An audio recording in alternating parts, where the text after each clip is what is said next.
नमस्कार, उत्तराखंड की खबरें लेकर मैं हूं आपके साथ संदीप निरंजन सरकार। सीएम पुष्कर सिंह धामी ने देहरादून से दिल्ली हाईवे को लेकर बन रही नई सड़कों और टनल का निरीक्षण किया। निरीक्षण के दौरान सीएम पुष्कर सिंह धामी ने कहा कि यह प्रधानमंत्री मोदी की बहुत ही महत्वाकांक्षी योजना है।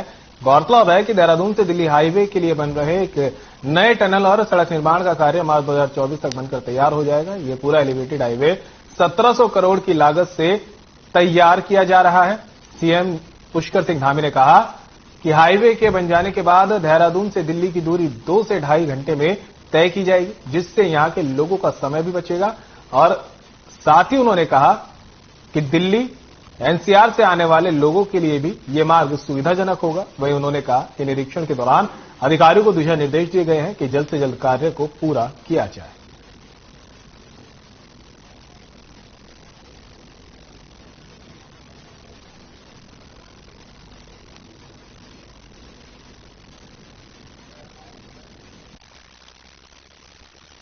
देखिए, ये जो दिल्ली देहरादून एलिवेटेड रोड है, ये बहुत ही महत्वाकांक्षी और बहुत महत्व की सड़क है। इसके बन जाने से दिल्ली से देहरादून की दूरी आधे से भी कम हो जाएगी, लेकिन 2 से मैक्सिमम ढाई घंटे के अंदर पूरी हो जाएगी। और ये इसका समय सीमा जो इन्होंने मार्च 2024 तक का लिया है, आज मैंने निरीक्षण किया है और काफी काम तेजी से चल रहा है। जैसे ये टनल है, ये टनल लगभग 6 माह पहले बन गई है, क्योंकि इसका जितना भी टाइम पीरियड था उससे 6 माह पहले ही बन गई है। इसी प्रकार से अन्य जगह पर भी काम चल रहा है और हमने आज जानकारी ली है कि कहीं पर कोई काम करने में दिक्कत तो नहीं आ रही। तो कुछ उत्तर प्रदेश सरकार से भी कुछ आपको रात्रि की सेवा करने के लिए, रात्रि का काम करने के लिए कुछ परमिशन की आवश्यकता है। उन्होंने रिक्वेस्ट किया है, जल्दी वहां से भी मिल जाएगी। तो तेजी से काम होगा और ये रोड बन जाने से मैं कहूंगा कि एक चमत्कार हो जाएगा। माननीय प्रधानमंत्री जी का मैं धन्यवाद करना चाहता हूं, नितिन गडकरी जी का, हमारे सड़क परिवहन मंत्री जी का, कि उन्होंने उत्तराखंड के लिए एक बड़ी सौगात इस रोड के बन जाने, इस रोड के स्वीकृति से और इसके निर्माण से उत्तराखंड को दी है। इसके साथ साथ अनेकों सड़कें, जैसे हमारा नजीबाबाद से अफजलगढ़ तक की सड़क, उसके बन जाने से भी भानियावाला से ऋषिकेश, सितारगंज से बरेली, ऐसे अनेकों, अभी बागेश्वर और पिथौरागढ़ की भी 350 करोड़ की सड़कों की अभी 2 दिन पहले स्वीकृति मिली है। भारतमाला और 4 धाम ऑल वेदर में सड़कें हमारी तेजी से बढ़ रही हैं, जिसका काफी काम पूरा हो गया है। सीएम पुष्कर सिंह धामी ने रविवार को मुख्यमंत्री कैंप कार्यालय में प्रधानमंत्री नरेंद्र मोदी के मन की बात कार्यक्रम का 99वां संस्करण सुना। मुख्यमंत्री ने कहा कि प्रधानमंत्री नरेंद्र मोदी ने मन की बात कार्यक्रम में अंगदान जैसे पुण्य कार्य से दूसरे लोगों से जीवन को सहारा देने की बात कही। मुख्यमंत्री ने कहा, अंगदान के क्षेत्र में हम सभी को आगे बढ़ना होगा, जिससे अनेक लोगों की जिंदगी बचाई जा सके। वहीं इस अवसर पर राज्यसभा सांसद नरेश बंसल भी उपस्थित रहे।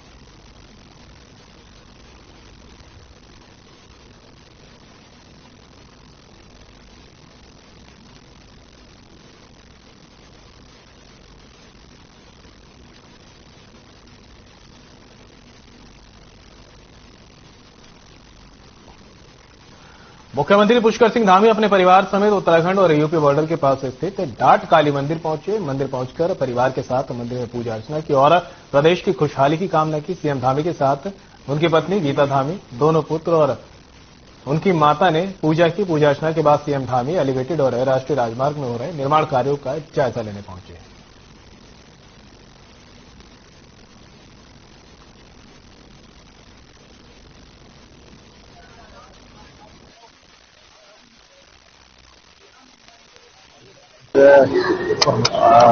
आजकल पवित्र नवरात्रि का समय चल रहा है और राजकालिका देवी हमारी आराध्य देवी है और हम सब पर उनकी कृपा रहे। पूरे प्रदेश पर सभी लोग जो है अपना सुख समृद्धि से रहे, प्रदेश हमारा आगे बढ़े, विकास की तरफ बढ़े और सारे कार्य हमारे बिना विघ्न बाधा के संपन्न है। मैंने मां से प्रार्थना की है और इस बार का पर्व वैसे भी हम लोगों ने मातृशक्ति को समर्पित किया है। उत्तराखंड सरकार की तरफ से प्रत्येक जगह पर हर जिले में इस प्रकार के हवन पूजन के कार्यक्रम चल रहे हैं।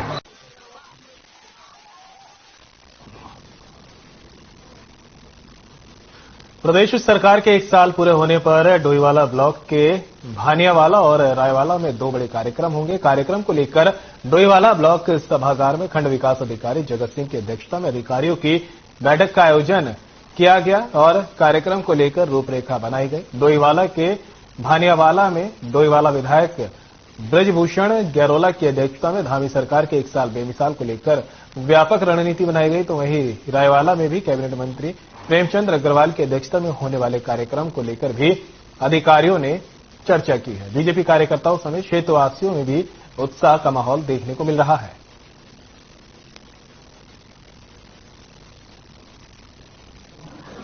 ब्लॉक में हमारे 2 कार्यक्रम प्रस्तावित है। पहला कार्यक्रम विधायक जी की अध्यक्षता में गणपति गार्डन भानियावाला में है और दूसरा कार्यक्रम हमारा रायवाला माननीय मंत्री जी की अध्यक्षता में है। तो ये जो हमारी बैठक है, क्योंकि हमें बड़ी संख्या में और लोगों को लाना है, जनता को लाना है, जनप्रतिनिधियों को लाना है कार्यक्रम में, और उसके साथ साथ जो भी हमारे वार्ड मेंबर है, जो हमारे लाभार्थी हैं, सभी को उस कार्यक्रम में पहुंचना है। तो हमारे रेखीय विभाग हैं, जो राजस्व विभाग हो गया, समाज कल्याण, उद्यान, कृषि, ग्रामीण विकास, पंचायत, बहुत सारे विभाग हैं और मतलब जो भी सरकारी योजनाएं चल रही हैं इस समय, सभी योजनाओं की लगभग उसमें जानकारी दी जाएगी। उधमसिंह नगर से केंद्रीय रक्षा राज्य मंत्री अजय भट्ट ने पंतनगर से जयपुर होते हुए अहमदाबाद जाने वाली इंडिगो हाईवे सेवा का उद्घाटन किया और जयपुर जाने वाले यात्रियों से मुलाकात की। ये हवाई सेवा रोजाना चलेगी। हवाई सेवा के पहले दिन 27 यात्रियों ने जयपुर के लिए उड़ान भरी। पंतनगर एयरपोर्ट के विस्तारीकरण के लिए लंबे समय से प्रयास किए जा रहे हैं। इस एयरपोर्ट को अंतर्राष्ट्रीय स्तर का दर्जा मिल सके, इसके लिए केंद्रीय रक्षा राज्य मंत्री अजय भट्ट लगातार कवायद कर रहे थे। उन्होंने ये भी कहा कि पंतनगर एयरपोर्ट के विस्तारीकरण की कार्रवाई अंतिम चरण में पहुंच चुकी है। साथ ही उन्होंने पंतनगर से जयपुर के लिए शुरू हुई फ्लाइट सेवा को एक बड़ी उपलब्धि बताया और कहा कि इससे उत्तराखंड के पर्यटन उद्योगों को तो प्रोत्साहन मिलेगा ही, साथ ही यहाँ के लोगों को विभिन्न माध्यमों से रोजगार भी मिलेगा।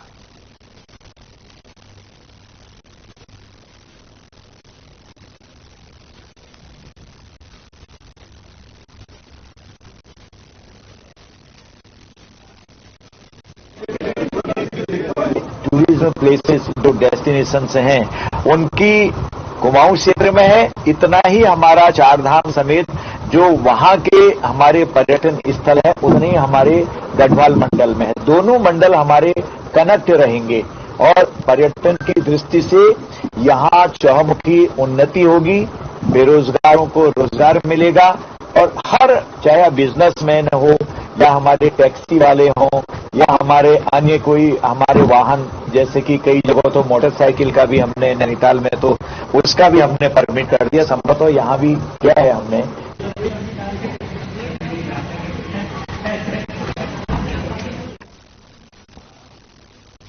खबर हल्द्वानी से है, जहां राहुल गांधी की सदस्यता रद्द होने के बाद कांग्रेस पार्टी के अंदर खासा आक्रोश देखने को मिल रहा है। आक्रोशित कांग्रेसी कार्यकर्ताओं ने सत्याग्रह के इस मौके पर नेता प्रतिपक्ष यशपाल आर्य, हल्द्वानी से कांग्रेस विधायक सुमित देश समेत अनेक नेता कार्यकर्ता मौजूद रहे। कांग्रेस कार्यकर्ताओं ने मोदी सरकार पर संसद में राहुल गांधी की आवाज को दबाने का आरोप लगाया। यही नहीं, देश में लोकतंत्र की आवाज को केंद्र सरकार दबाने का काम कर रहे हैं, क्योंकि राहुल गांधी की सदस्यता रद्द होने से यह साबित हो गया कि राहुल गांधी को संसद में सच बोलने की सजा मिली। नेता प्रतिपक्ष यशपाल आर्य ने आरोप लगाया कि अडानी के खिलाफ जो आवाज राहुल गांधी उठा रहे थे उसको दबाने का काम बीजेपी सरकार ने किया है, लेकिन हकीकत यह है कि सरकार लगातार अडानी को बचाने का प्रयास कर रही है। लेकिन कांग्रेस कानूनी और राजनीतिक लड़ाई जारी रखेगी। कांग्रेस विधायक सुमित देश ने कहा कि लोकतंत्र के सारे स्तंभों को उखाड़ने की कोशिश केंद्र की मोदी सरकार कर रही है और उन्हें उम्मीद है कि सुप्रीम कोर्ट से राहुल गांधी को पूरा न्याय मिलेगा।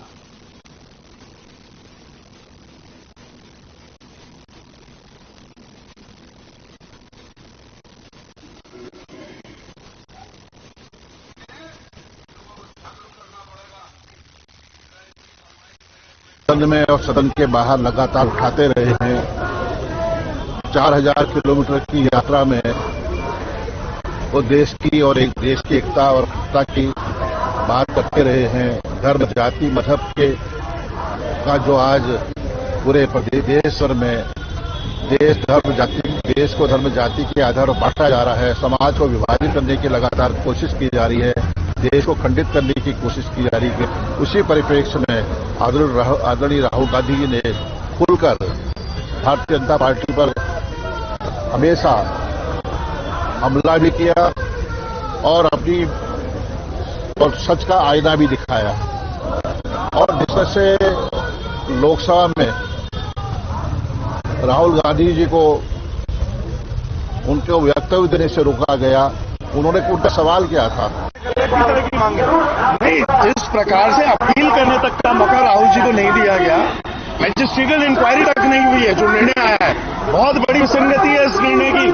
जैसे हमने पहले कहा है, उच्चतम न्यायालय से पूरा न्याय मिलेगा। आप देखेंगे सदस्यता भी वापस मिलेगी और न्याय भी मिलेगा। जिस प्रकार से सारे लोकतांत्रिक व्यवस्थाओं के स्तंभ उखाड़ने का कार्य मोदी सरकार कर रही है, इससे बड़ी फांसीवार सरकार इस देश के इतिहास में नहीं, इस विश्व के इतिहास में नहीं आई।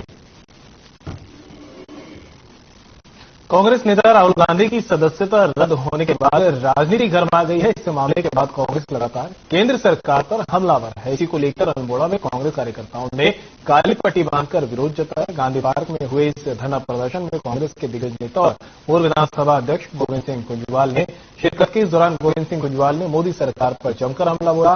कुंजवाल ने कहा कि प्रधानमंत्री नरेंद्र मोदी कांग्रेस नेता राहुल गांधी से डरे हुए हैं।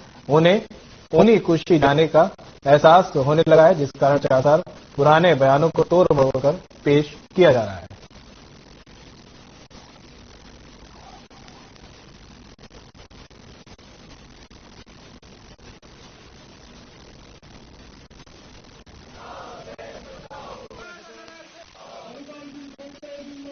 तंत्र को मोदी जी के आने के बाद जिस तरह से कमजोर करने का प्रयास किया गया है, और मैं समझता हूं हमारे राष्ट्रीय कांग्रेस पार्टी के पूर्व अध्यक्ष के ऊपर जो इस समय कार्रवाई हुई उनको लेकर के, वो लोकतंत्र की स्थिति है। तो इसलिए मेरा ये मानना है कि अगर इस देश को बचाना है, लोकतंत्र को बचाना है, तो फिर निश्चित रूप से जो कमियां इन 9 सालों के अंतराल में भारतीय जनता पार्टी के सरकार के मुखिया के रूप में मोदी जी द्वारा जो की गई है। कांग्रेस नेता राहुल गांधी की संसद सदस्यता समाप्त होने के कारण पूरे देश में कांग्रेस विरोध कर रही है। बता दें कि उत्तराखंड में कांग्रेस ने सत्याग्रह के जरिए अपना विरोध जताया और पूर्व मुख्यमंत्री हरीश रावत, कांग्रेस के पूर्व प्रदेश अध्यक्ष प्रीतम सिंह ने बीजेपी की केंद्र सरकार की बुद्धि शुद्धि के लिए सत्याग्रह किया है। इस दौरान पूर्व मुख्यमंत्री हरीश रावत ने कहा कि एक षड्यंत्र के तहत दुराग्रह की भावना के साथ सरकार काम कर रही है और विपक्ष को पूरी तरह से समाप्त करने का प्रयास किया जा रहा है। केंद्र सरकार पूरी तरह से निरंकुश हो गई है। वहीं पूर्व प्रदेश अध्यक्ष प्रीतम सिंह ने कहा कि पूरे देश के अंदर आमजनों और कांग्रेस के अंदर इस बात को लेकर आक्रोश है। उन्होंने कहा कि केंद्र सरकार की बुद्धि शुद्धि के लिए यहां पर सत्याग्रह कर रहे हैं।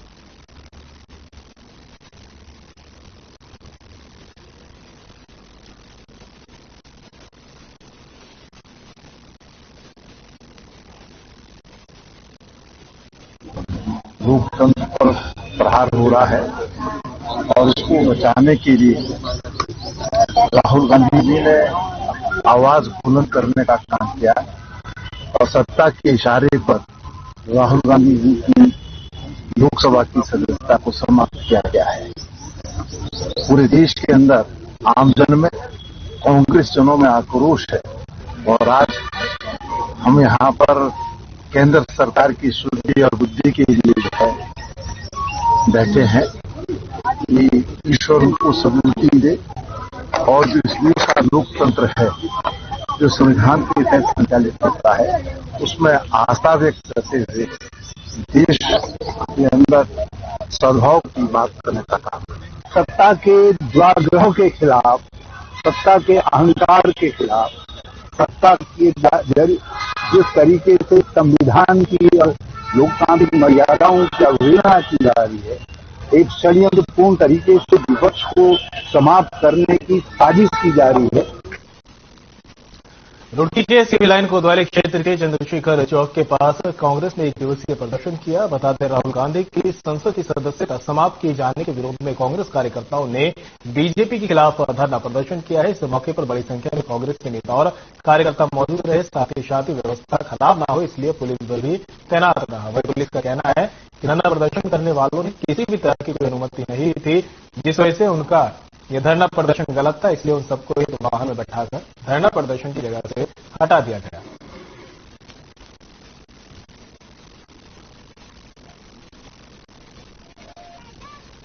केंद्र सरकार की तानाशाही, जिस तरह से राहुल गांधी के मुकदमे में जो वादी पक्ष था उसने ही स्टे लिया और फिर जब वहां के जुडिशियल मजिस्ट्रेट का ट्रांसफर हुआ वही उसे जो है मुकदमे को लाया और बहुत तेजी में मात्र 25 दिन में इस मुकदमे की सुनवाई हुई और मैक्सिमम पनिशमेंट दी गई। मैक्सिमम पनिशमेंट एक ऐसे मुकदमे में दी गई जिसमें अध्यक्ष अपराधी नहीं था।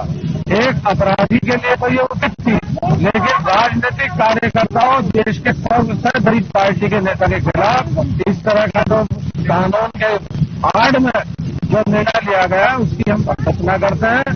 तो इस सवाल का जवाब नहीं दे पाऊंगी, लेकिन ये है कि जो भी धरना प्रदर्शन होता है लोकतंत्र है, सभी को अधिकार है, लेकिन पब्लिक प्लेस पे किसी भी तरह का धरना प्रदर्शन अनुमति के पश्चात ही किया जाता है। जो प्रोसेस होता है उसमें पहले कोई भी व्यक्ति अगर कहीं पे पब्लिक प्लेस पे कुछ गैदरिंग करना चाहता है तो उसमें प्रशासन से अनुमति लेनी होती है।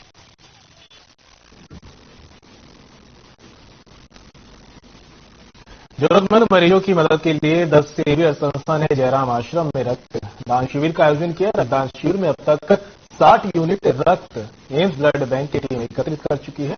10 सेवियर संस्था के लक्ष्य 100 यूनिट रक्तदान करने का है। संस्थान के सदस्यों का दावा है कि इस शिविर में वे अपने लक्ष्य को पूरा करेंगे। मौके पर संस्थान के सदस्यों ने विभिन्न भविष्य में भी रक्तदान शिविर लगाने का संकल्प किया है। सदस्यों का कहना है कि रक्त के अभाव में किसी की जान न जाए, इसके लिए संस्था ने पहली बार रक्तदान शिविर लगाकर प्रयास शुरू कर दिया है। सदस्यों ने बताया कि उनके एक साथी को जब रक्त की जरूरत पड़ी तब उनको रक्त के महत्व का पता चला।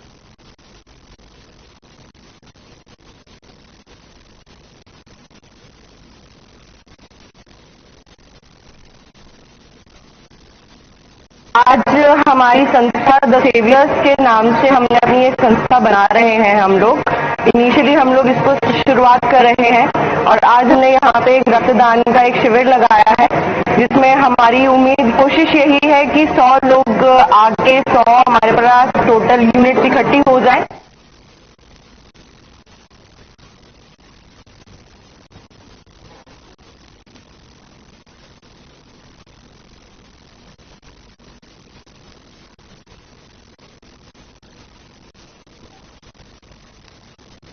और अब खबर मंगलौर से है, जहां माह रमजान और नवरात्रि व्रत शुरू होने के बाद प्रशासन खाद्य सामग्री की जांच में जुट गया है, जिसके चलते रविवार को ज्वाइंट मजिस्ट्रेट रुड़की ने होटल और किराना की दुकानों पर खाद्य सामग्री का निरीक्षण किया।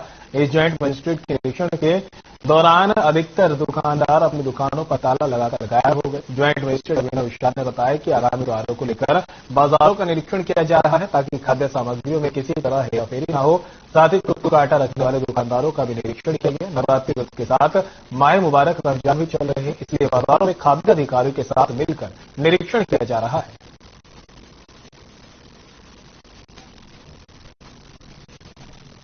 आपको पता है त्योहार सीजन चल रहा है, नवरात्रि भी चल रही है, रमजान भी चल रहे हैं, तो उसी क्रम में हमने देखने आए थे, एक बार टेस्ट भी करने आए थे कि मार्केट में कैसे कैसे सामान मिल रहा है, कोई मिलावटी चीजें तो नहीं मिल रही है। जैसे आटा होता है कुत्तों का, वो भी कभी मिलावटी मिलता है, और जो शॉप्स पे और जो मिठाई की शॉप्स है उसमें जो मिठाइयाँ मिल रही हैं वो ठीक मिल रही हैं कि नहीं, तो यही देखने हम आए थे। तो उसी क्रम में हमने सैंपल्स भी लिए हैं, जहाँ पे हमें लगा है कि नोटिस देने चाहिए, तो वहाँ नोटिस भी दिए गए हैं आज मार्केट में मंगलौर में। तो ये पूरा मामला है।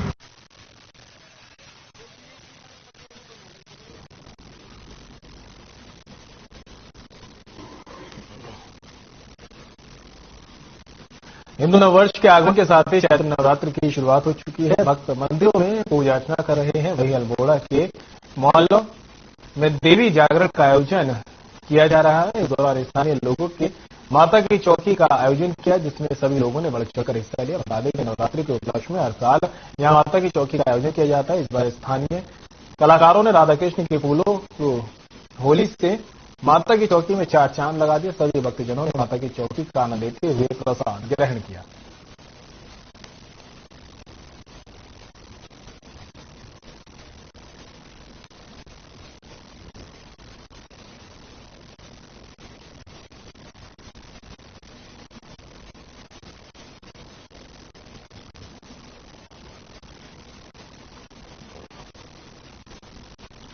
कांग्रेस नेता राहुल गांधी की सदस्यता रद्द होने के बाद कांग्रेस नेताओं के विरोध प्रदर्शन पर बीजेपी प्रदेश अध्यक्ष ने कांग्रेस पर हमला बोला। महेंद्र भट्ट ने कहा कि इसमें बीजेपी की कोई भूमिका नहीं है और अदालत के आदेश को भी अगर कांग्रेस न माने तो क्या करें। उन्होंने कहा कि कांग्रेस जैसे राजनीतिक दल को दूसरों का सहारा लेना पड़ रहा है। उन्होंने कहा कि इसका मतलब कांग्रेस देश में सबसे कमजोर हो गई। अगर कांग्रेस के नेता आंदोलन कर रहे हैं तो वे अदालत की अवहेलना कर रहे हैं। बीजेपी प्रदेश अध्यक्ष ने कहा कि इससे पहले भी कई सदस्यों और विधायकों की सदस्यता रद्द की गई है, तो उस वक्त कांग्रेस ने आंदोलन क्यों नहीं किया। देखिए, कांग्रेस का दूसरों का सहारा लेना पड़ रहा है, इसके मायने कांग्रेस बहुत कमजोर पार्टी होती है। और दूसरा प्रश्न मेरा यह है कि आखिर कांग्रेस जैसा राजनीतिक दल अगर देश के अंदर आंदोलन कर रहा है तो न्यायालय के खिलाफ आंदोलन कर रहा है। आखिर न्यायालय का निर्णय है, बीजेपी पक्ष को लेना देना नहीं। न्यायालय के निर्णय के बाद ही नहीं, इससे पहले को सांसद विधायकों की सदस्यता गई है, उस समय कांग्रेस आंदोलन क्यों नहीं किया। और राहुल गांधी पर विषय है तो कांग्रेस आंदोलन की स्थिति क्यों आई और न्यायालय के खिलाफ आंदोलन कराकर सैद्धांतिक रूप से उचित है। आखिर देश का जनमानस, पढ़ा लिखा जनमानस समझता है कि जब मुद्दा विहीन कोई दल हो जाता है और जब एक प्रकार का ऐसा घमंड व्यक्ति के अंदर आ जाता है, उसको लगता है कि किसी भी क्षेत्र में किसी का भी अपमान करो। आखिर मोदी चोरी पे माफी मांगी थी ना। उत्तराखंड में बीजेपी सरकार का 1 साल पूरा होने पर थराली के रामलीला मैदान में 1 साल नई मिसाल कार्यक्रम का आयोजन किया गया। इस दौरान बीजेपी विधायक भोपाल राम टमटा ने सरकार की 1 साल की उपलब्धियों को गिनाते हुए बीजेपी सरकार द्वारा पेपर लीक प्रकरण में आरोपियों की गिरफ्तारी और नकल विरोधी कानून लागू करने को बीजेपी सरकार की बड़ी उपलब्धि बताया। इसके साथ उन्होंने केंद्र सरकार और राज्य सरकार के किए जा रहे विकास कार्यों का बखान किया। साथ ही उनके द्वारा थराली विधानसभा क्षेत्र में नई बनी सड़कों, नए मोटर पुलों की स्वीकृति की जानकारी दी गई।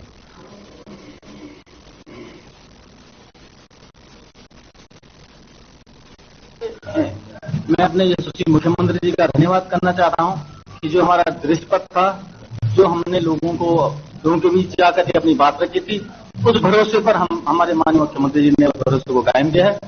और मैं समझता हूं कि आज जो नई मिसाल का जो एक लॉन्च किया गया नया स्लोगन कि 1 साल नई मिसाल, निश्चित रूप से हमने समान नागरिक संहिता हो, हमने महिलाओं के लिए 30% आरक्षण हो, हम चाहे हमने आंदोलनकारियों के लिए 10% आरक्षण का मामला हो, बहुत सारे ऐसे अनगिनत कार्य हमारी सरकार ने किए हैं। और फिलहाल बुलेटिन में इतना ही। दीजिए इजाजत, नमस्कार।